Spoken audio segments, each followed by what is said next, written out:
of who you draw inspiration from when you're kind of playing this manager. Okay, so I play Lewis, who we learn by the end of the season where that name comes from, whether it's a first name or a last name.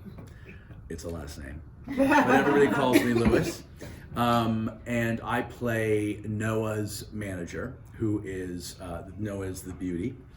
And Lewis was the manager of her mother, who was also a model years ago. And so Lewis has known Noa since she was born, was the uncle she never had. And as time goes on, because of the relationship Noa has with her dad, Lewis takes on a kind of paternal role in her life. So that becomes an important theme throughout the story.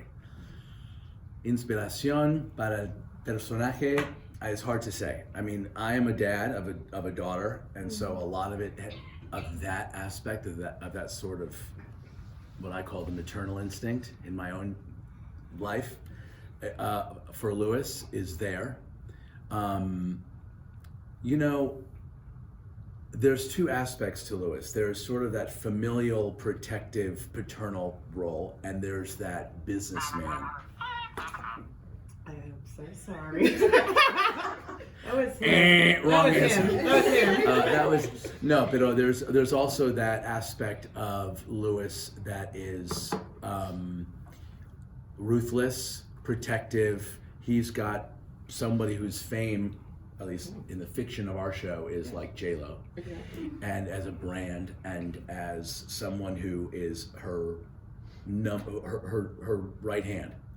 And so I have worn many hats in my life, and I am obviously, over my career, I've been writer, producer, actor, parent, and as that, so a lot of it I draw from myself. What is interesting, and from the people that I've met in this business, there are particular people in the business who I cannot mention by name, who have inspired aspects of Lewis, which I find fun because they're not like me. Very uncensored.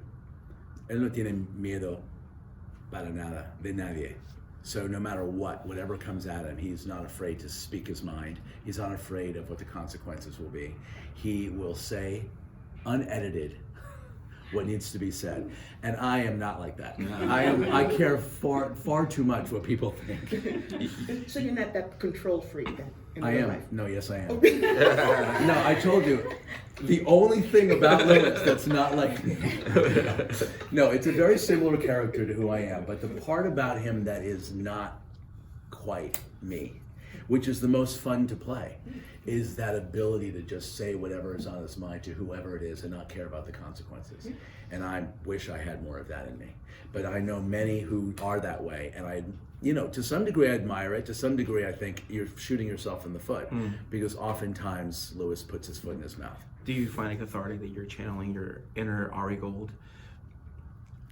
You know what? I do, kind of. I do. And in fact, that's a good reference, because when David Frankel, who directed Entourage, called me was trying to persuade me to take The Baker and the Beauty when it was offered to me, and I loved the script and I was just not sure. And I've played a publicist before, I've played a gay dad before, I always try to find something in a role that is not exactly something I've done before. And this felt similar in areas, but kind of really different in that Ari Gold aspect of it. And he made the same analogy.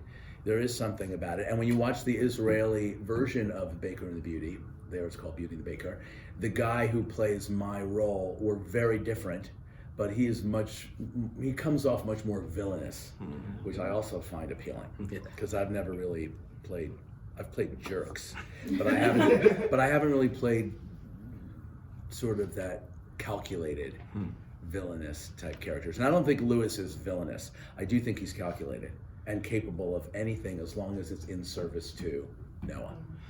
So, long answer. But that is where mostly a lot of this has come from. I don't expect Michelle to just take an L, to like, oh, that's it, we broke up, we're done. Do you expect that you're going to be running interference? Your character is going to be running interference in there with the crazy ex-girlfriend situation? With the crazy ex-girlfriend. I do suspect that there will be.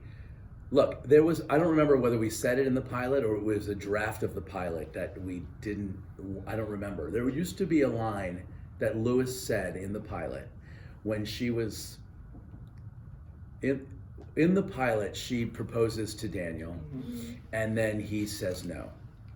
And then she announces to everybody in that restaurant, this is my name, this is what I do, Google me. And there used to be a line, if not a line, there's a thought that Lewis has in that moment saying, I should hire that girl. And I'm not saying that happens, but there's certainly the interest in her as somebody who thinks the way he does and who goes after what she wants in the way that Lewis does. So there's the potential for him to run interference. And I can't really give away what happens, but there are ways in which Michelle does not let anything stop her.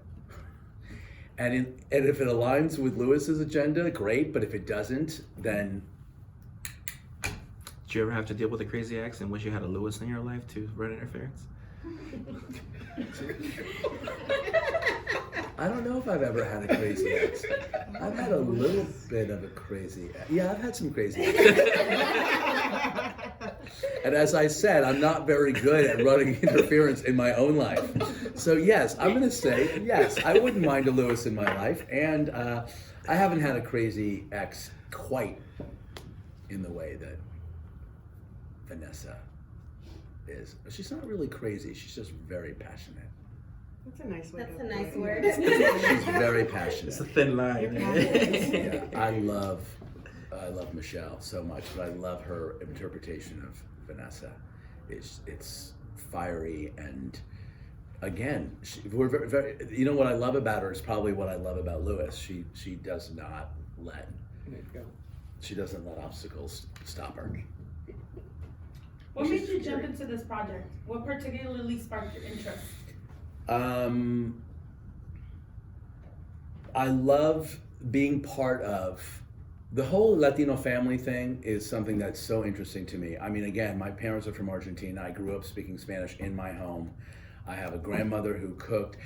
I love a show where the currency is family and love and food and music. Again, Lewis is on the outside. Lewis has formed his kind of own family with Noa. They cling to each other for reasons that you learn in series. You know, she wound up with a mother who is ill, and she wound up with a father who was absent. So Lewis was her only piece of family. And in many ways, because Lewis came out of the closet in the decade that he did, it wasn't the same as it is now.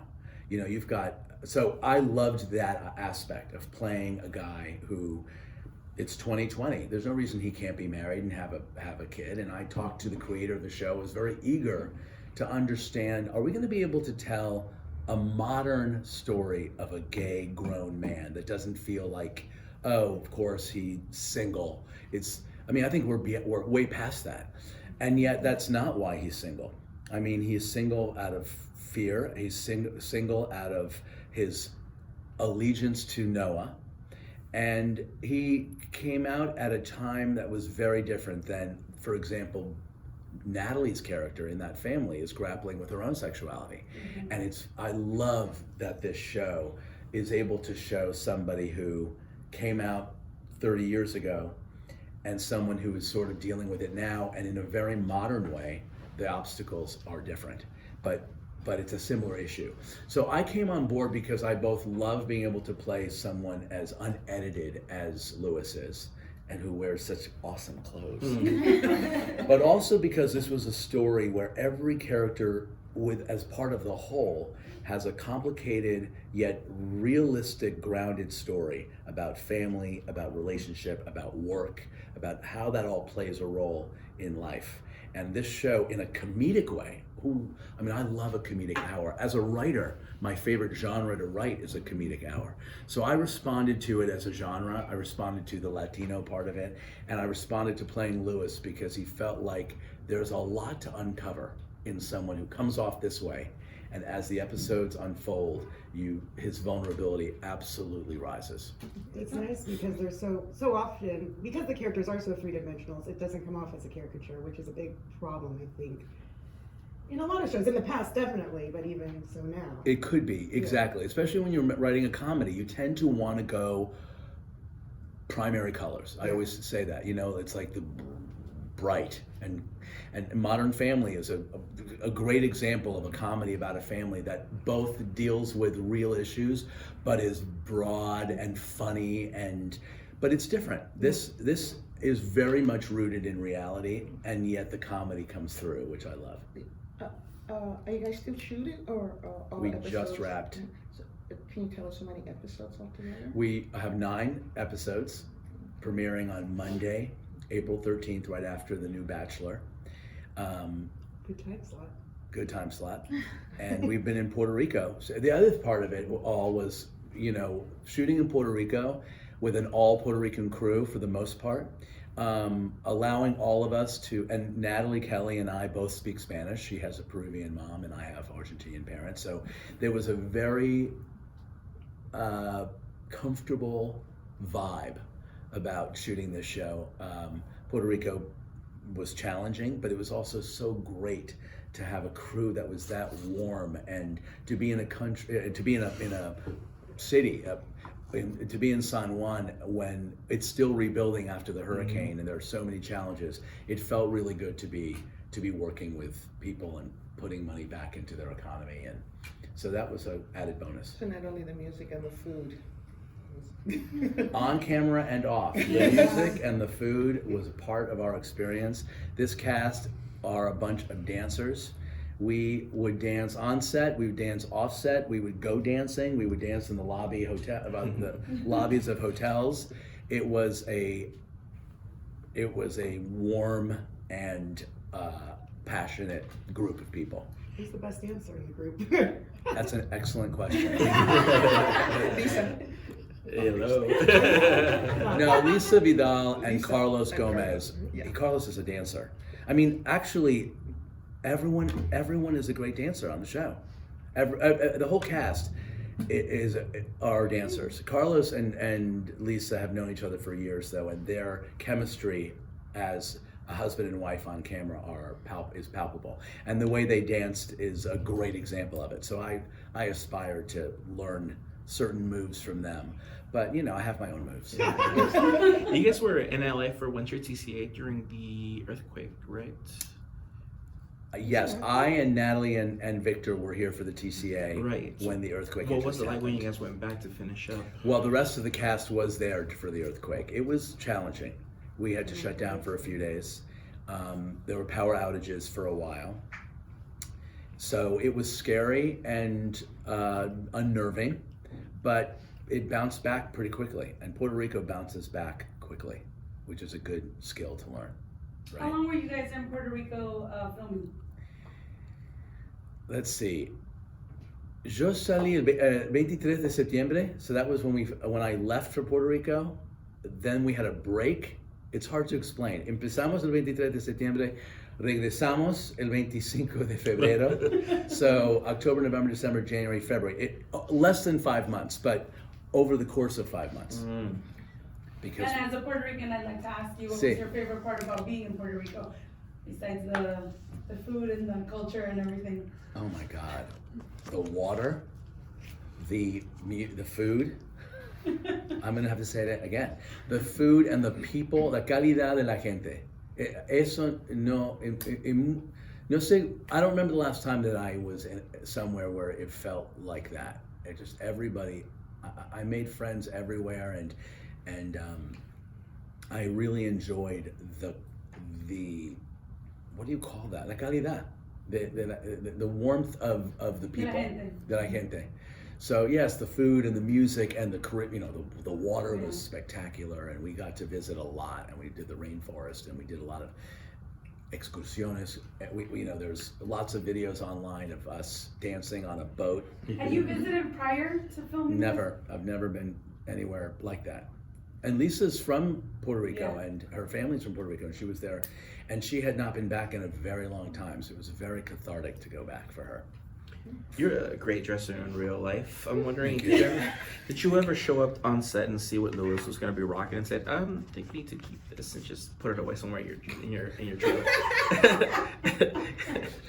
I'm not allowed to keep anything. But yeah, look, luckily I was Jessica Flaherty, who was our wardrobe, who was our costume designer, was extremely collaborative.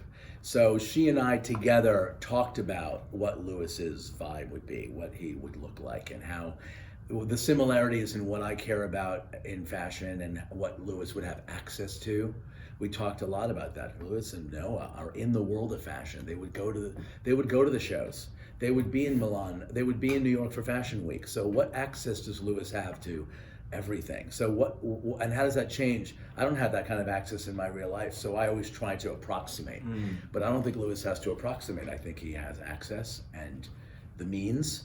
So we chose things for him that both casually and for work felt right. And I loved so much of it. I begged and begged and begged to take things home. And it's a battle that I've lost. Just wearing under a big trench coat. Just sneak out. I know, I thought about it. Layers, like the white Layers. Layers. Yeah. Like we'd be wearing 3 suits and he's walking around. Yeah, they log everything. And they were like, look, Dan, we know how much you like your clothes. So if anything's missing, we know what it is. So I'm still hoping. So we had a chance to see the pilot, See. and there was a scene where Louis is telling Victor, like, hey, Daniel, she does this all the time after a breakup. Like, I was liking your character, and then that scene came in, and it's like, is that real? Is that he's just trying to get rid of the guy, get him to leave? Like, can you do a little teaser? Well, about that scene? it's interesting how people interpret that moment. I interpreted that moment as the window into his compassion. I mean, Louis doesn't have to tell him anything. He knows he's going to be discarded at the end of this night because I've seen it 100 times. But I think there's something he likes about him. I think he's like, look, let me tell you something. I think you can walk out of here with your dignity if you don't wait for her to just ditch you at the end of the night, because that's going to happen. So let me just explain to you how this works. She does this. She does it a lot. She just came out. She's rebounding. So do yourself a favor. Sneak out, and you won't have to be embarrassed. And I think that it's a window, because I think if he were truly ruthless and uncaring, he'd just let it happen. I think this is a moment where he sees something in Daniel and you see something in Louis that's a drop of compassion. Does Louis see Noa settling down with this guy? No. I mean, who you date is all part of the image and is all part of what we're putting out there. And what's going to sell more product? If she's with a race car driver that I'm trying to hook her up with, or with a movie star, or with some baker from Little Havana. So Louis is not on board with this matchup. Neither are the Garcia family. They are and they aren't. And you'll see who benefits from him dating Noa and who doesn't, and who believes it's a good move and who doesn't, and who thinks it's going to last and who doesn't. That's sort of the story of the season, which is, in what ways are these guys good for each other or bad for each other, and they have to experience that themselves. But those of us around them are trying to influence the outcome for what we believe to be their own good. And whether we've succeeded or not, it's a good question. So the big question of the season is will he become to Noa the Casper to her J-Lo? The Casper? Yeah, Casper, the Was it like dancer the that she hooked dancer? up Oh with. yeah. Really? That's a great reference. I was quite proud of that one. It's a good reference. I'm embarrassed. Thinking about it. Or will he become the A-Rod to J-Lo? Right, but you said a common focus. Casper was just like some Yes. dancer. Yes. You mean Right. Kevin to the Britney? Yeah. Well, that is the question. The question is this real, or is this a passing fancy? And there's more than one baker and more than one beauty in the show, as you will see.